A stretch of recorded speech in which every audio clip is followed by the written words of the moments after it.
Hello, World Wide Web. Welcome to the Hanging with Web Show. I'm GW Pomichter, and you're watching HWWS Web TV.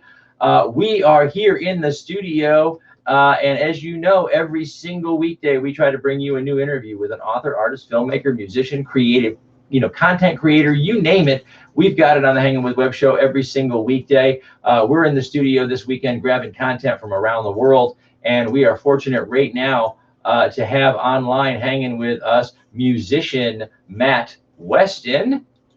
Matt, welcome to the show, my man. Thanks for having me. It's really good to be here. Thank you. No, you're very welcome. It's a privilege to do what we do. Every day that we get to meet a new creator is an amazing time. Now, Matt, we've been, HWWS Indie Music Radio has had music of yours for quite some time now. Our listeners are loving it, but this is the first time we've actually had you on camera. Yeah. I don't do many video interviews. Usually they're over the phone or something like that. So this is a little different for me too, but this is cool. So thank you again. Oh, you're very welcome. Thank you for sharing your music with the audiences that we put together from all over the place. I want to start the interview right now by congratulating Matt. Matt's single "Stomp On" is number 9 on this week's HWWS Indie Music Radio Top 10. And to give you guys a little bit of perspective, we have over 135 musicians, I think, as of last week. Each one submitted at least 2 songs. Most of them submitted 3 or 4 in rotation throughout the week. So I haven't done the math on that, but there's like 500 songs on there. And our listeners send us, we send out a ballot to the listeners, and they send it back with their top 10. So congratulations, Matt, number 9 this week. Thank you so much. It's quite an honor. Quite an honor. It is, it's internet radio, it's indie music radio, and I know our indie musicians all are working very hard to entertain our community and also to obviously take those next steps into broadcast radio, into concerts, into all of these things.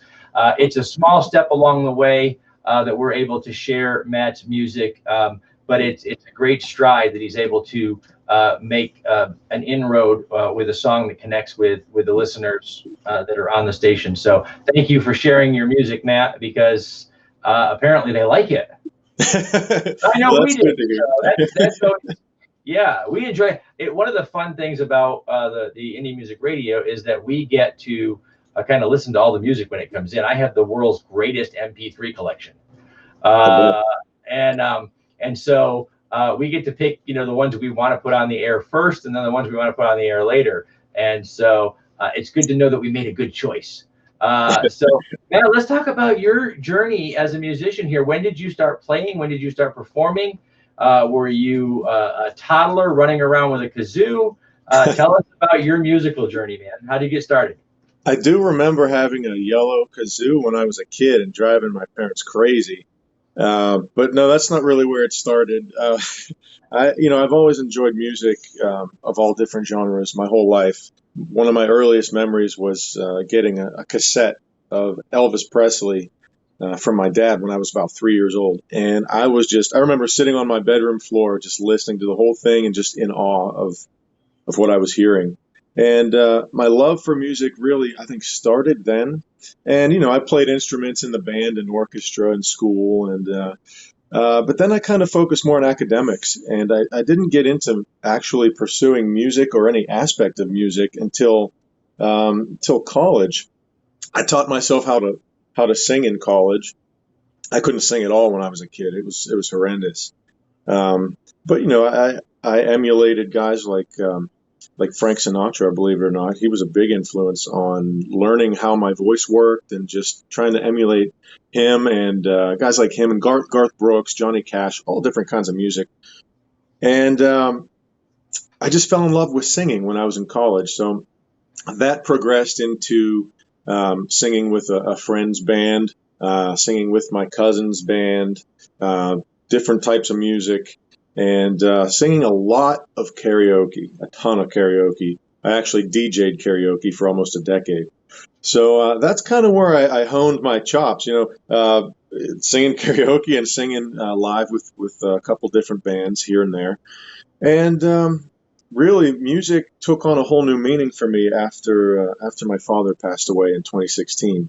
I wasn't pursuing music at the time.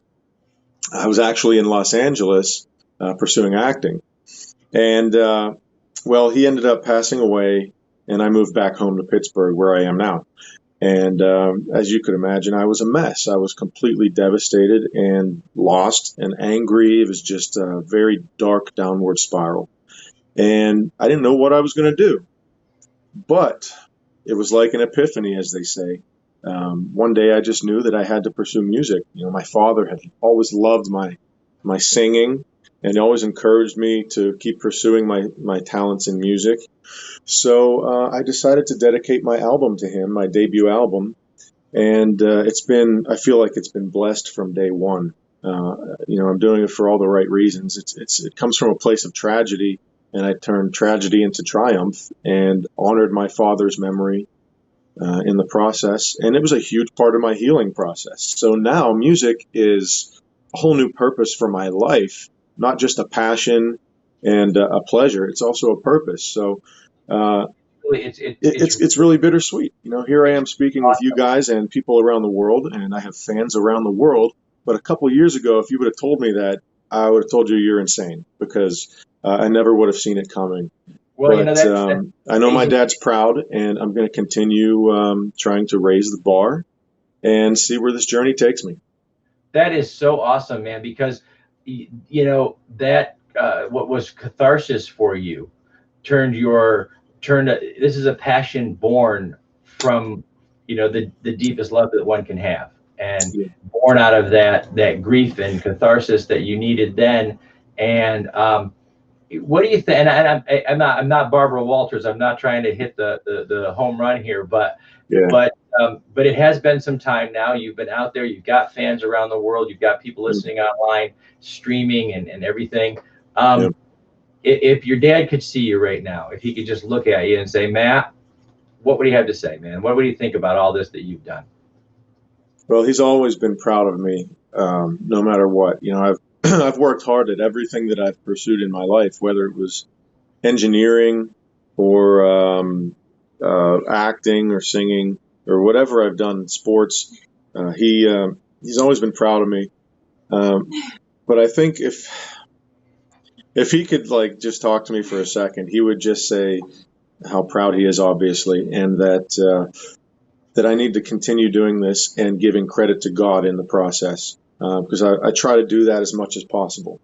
And I think he would just give me one of his big bear hugs and say, I love you.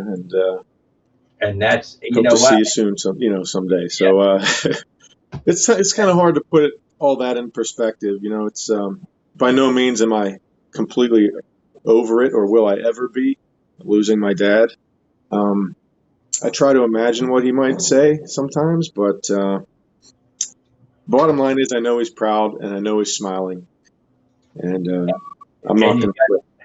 He's got every reason to be. Dad, he made number 9 this week, and he's got fans around the globe, and they're sharing his music. He's doing one hell of a job. So, Matt, the last time I think we talked was on the radio during one of our indie music hours. I think you were doing some acting where you got to mix your music with your acting. Yeah. That's So first of all, how did it go?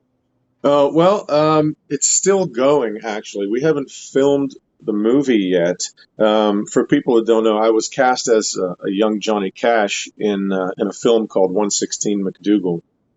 And it's a story about how the Gaslight Cafe in Greenwich Village in the late 50s, early 60s changed music history and American history.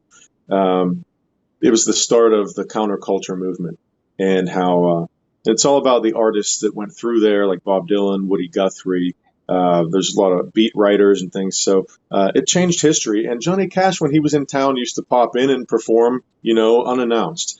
It's really an untold piece of American and music history that is straight from the horse's mouth. They interviewed all the surviving people that they could, all the surviving artists, and got their inside stories for this screenplay. So I want to see this film, but I actually get to be in it. I get to be a young Johnny Cash. I have 2 songs on the soundtrack, which is already finished. And we did a live performance here in Pittsburgh at a theater last April. So that was one of the greatest nights of my life, to be honest with you. That was so cool. And to portray a character, to portray a legend like Johnny Cash is probably one of the biggest honors that I could think of. And it all really fell into my lap because I was, like I said before, I was pursuing acting. And a person I met almost 10 years ago called me and told me about this. And if I hadn't been pursuing acting years ago, I wouldn't be doing this now. And the music and the acting are coming together like it was kind of meant to be. And I really, truly believe that, when you look back and connect the dots, that things tend to work out the way they're supposed to. So I'm really looking forward to filming later this year and then see where that takes me, because I'm sure it's going to be a hit and it's going to help my music career. So just keeping my fingers crossed and just praying that it all goes well. I know everything's kind of on hold right now. It is. It's a rough time to be trying to create something as a collaboration because we're all separated right now.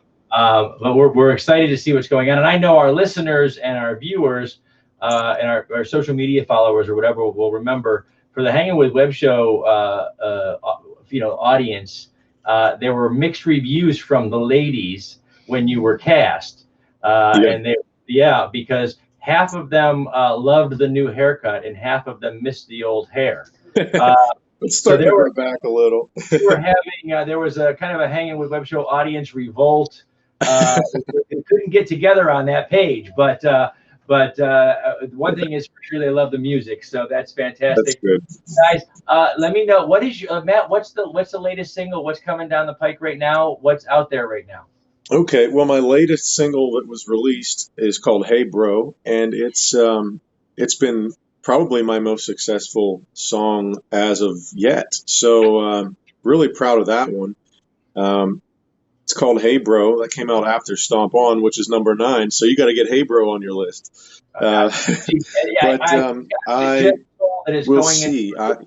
I was scheduled to be in Nashville recording my next album at Sony the end of April. So I don't know if that's going to happen on schedule, but there's a new album coming down the pike this year, and I can't wait to work with the people I'm working with. My producer, Bryan Cole, put together a world-class group of musicians, literally guys that play on all the top 40 stuff that you could think of, all the big names. I have them in the studio playing together for me for my album. So that is going to be a huge honor, a huge learning experience, and I think it's going to really raise the bar once again on my next album. So I'm really looking forward to that. We'll see if it happens. We'll see if it happens in April, but it's looking like it probably won't.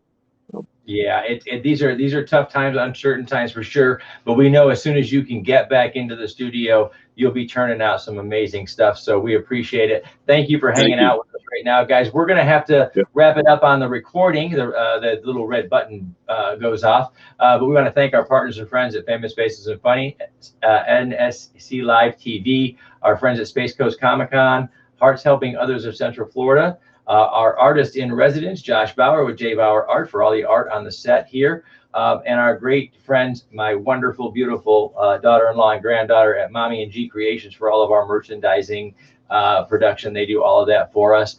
Thank you to Matt Westin for coming on and sharing a little piece of his journey with our audience today. Thank you for logging on. Thank you for tuning in. Thanks for coming back to see who we're hanging with.